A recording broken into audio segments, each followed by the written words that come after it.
Dans cette vidéo, je vais vous parler des nouveaux motifs de refus Campus France que j'ai pu découvrir avec quelques personnes qui m'ont contacté pour que je puisse les aider dans leur voie de recours et tout. Donc là, je vais vous présenter vraiment les nouveaux motifs parce qu'il y a des motifs avant qu'on faisait Campus France il y a 2 ans à peu près, quand les gens faisaient Campus France. Bon, il y avait des motifs standards que tout le monde connaissait, comme par exemple capacité d'accueil atteinte. Donc ce sont des motifs qui sont toujours d'actualité. Ça ne veut pas dire que on donne plus ces motifs-là. C'est juste que il y a de nouveaux motifs qu'on va essayer de débattre ensemble pour essayer de comprendre pourquoi et comment y remédier, bien évidemment.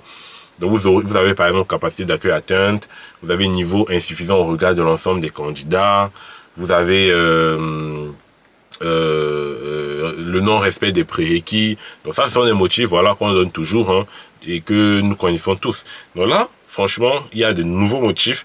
Vous allez voir qu'il y a certains de ces motifs parfois qui sont très surprenants et bien évidemment qui déçoivent beaucoup. Beaucoup. Donc, je vais rentrer dans le vif du sujet. Le premier motif de refus que j'ai pu trouver, je ne vais pas citer les universités qui ont donné ces motifs de refus, bien évidemment. Il y a par exemple niveau de candidature non approprié.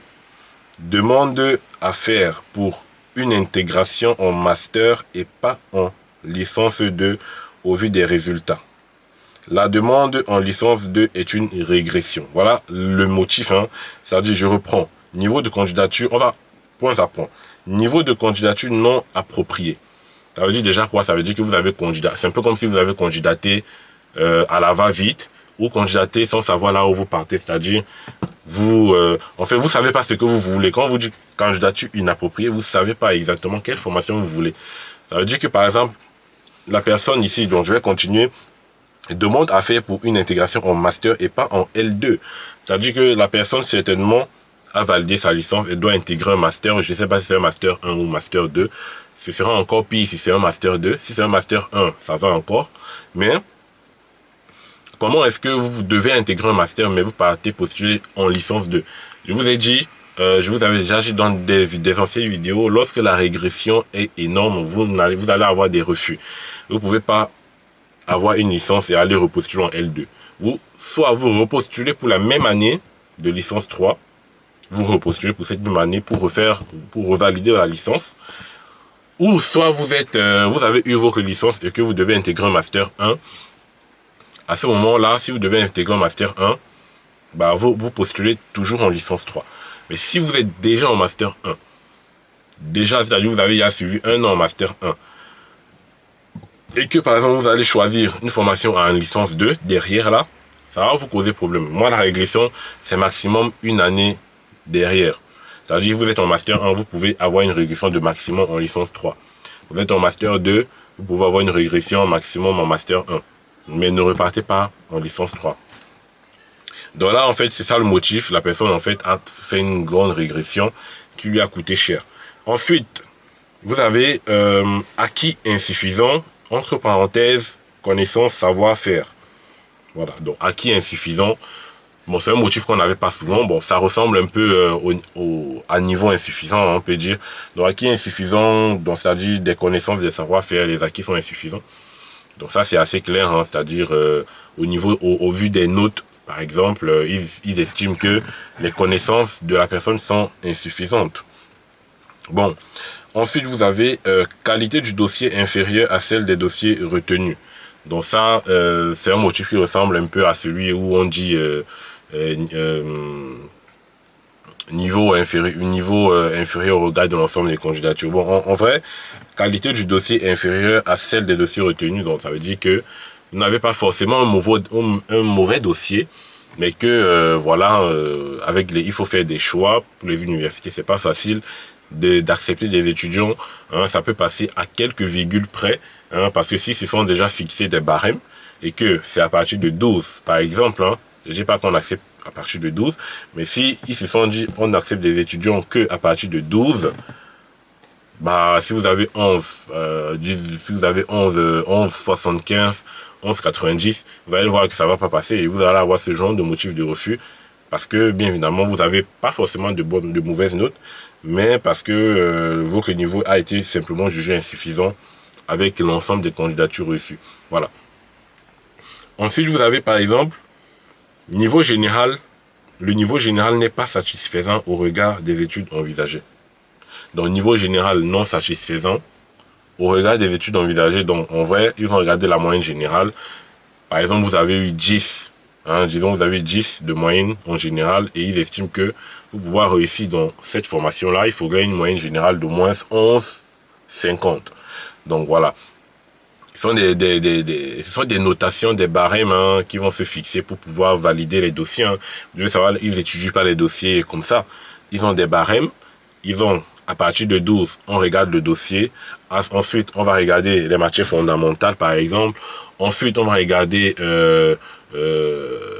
je sais pas quoi. Ensuite, on va regarder tel. Et c'est l'ensemble de tout qui permet de savoir est-ce que vous êtes accepté ou pas. Donc, c'est pas toujours seulement la moyenne qui compte. Donc là, dans le niveau général pas atteint, ça c'est assez compréhensible. Donc ici, vous avez un motif qui me surprend beaucoup et qui est très catégorique et qui, voilà, avis CAC défavorable. Donc pour moi, c'est l'une des rares fois où je vois une université qui donne comme motif de refus avis CAC défavorable directement. Parce que bien évidemment, les universités, généralement sur Campus France, pardon, était tenu bien évidemment au secret de ne pas dévoiler. Généralement, les universités ne devraient pas dévoiler l'avis CAC qui a été émis par Campus France. Et donc là, lorsque vous avez un motif de avis CAC défavorable, ça vous démoralise en fait, parce que vous vous dites, même si vous réussissez à avoir une admission dans une école privée, est-ce qu'au niveau du visa, ça va passer? Parce que là, quand l'avis CAC est défavorable, ça peut vous causer un très grand problème au niveau du visa, parce que on tient compte de cet avis au niveau des visas. Donc, avis CAC défavorable, franchement, pour moi, c'est le pire des motifs de refus qu'on peut avoir. Donc, franchement, si vous avez un avis CAC défavorable, je vous conseille de postuler pour une formation différente de celle où vous avez postulé sur Campus France pour que vous puissiez refaire un nouvel entretien. Donc, peut-être en refaisant un nouvel entretien, vous pourrez avoir, bien évidemment, à ce moment-là, un avis CAC favorable. Donc, ça peut changer tout.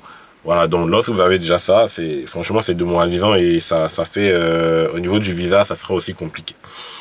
Ensuite, comme autre motif de refus, comme autre nouveau motif de refus, pardon, vos résultats dans les enseignements disciplinaires en lien avec notre formation sont jugés insuffisants. Donc, en vrai, c'est résultats insuffisants. Donc, quand ils disent résultats avec les enseignements disciplinaires en lien avec la formation, donc ça veut dire en fait que la personne a postulé pour une formation similaire à ce qu'il faisait.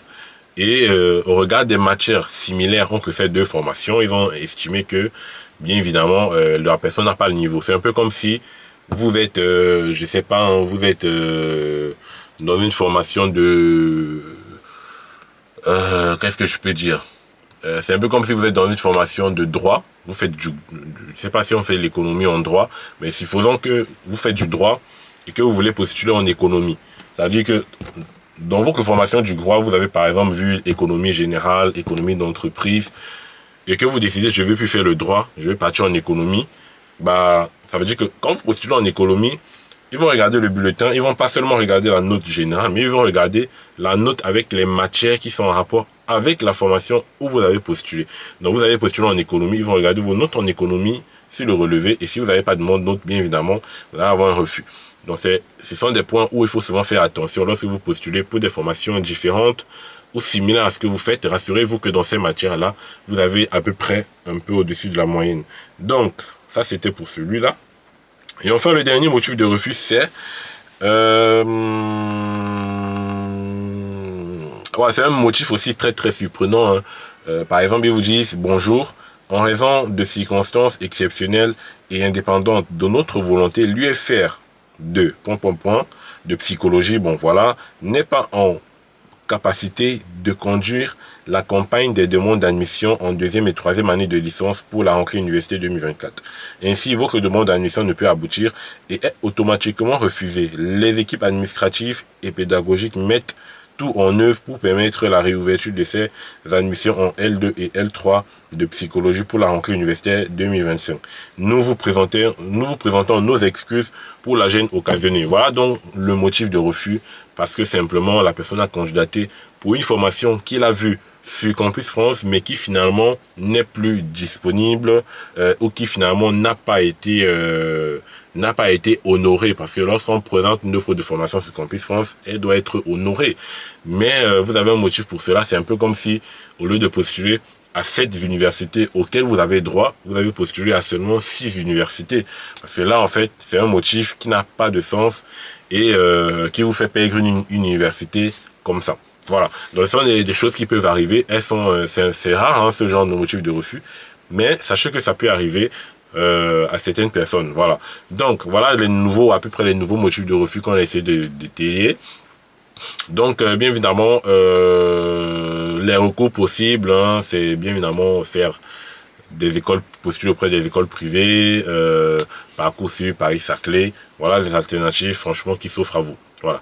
Donc, merci à tous d'avoir regardé cette vidéo. Abonnez-vous, likez, partagez et on se voit à la prochaine pour un nouveau numéro. Ciao les amis.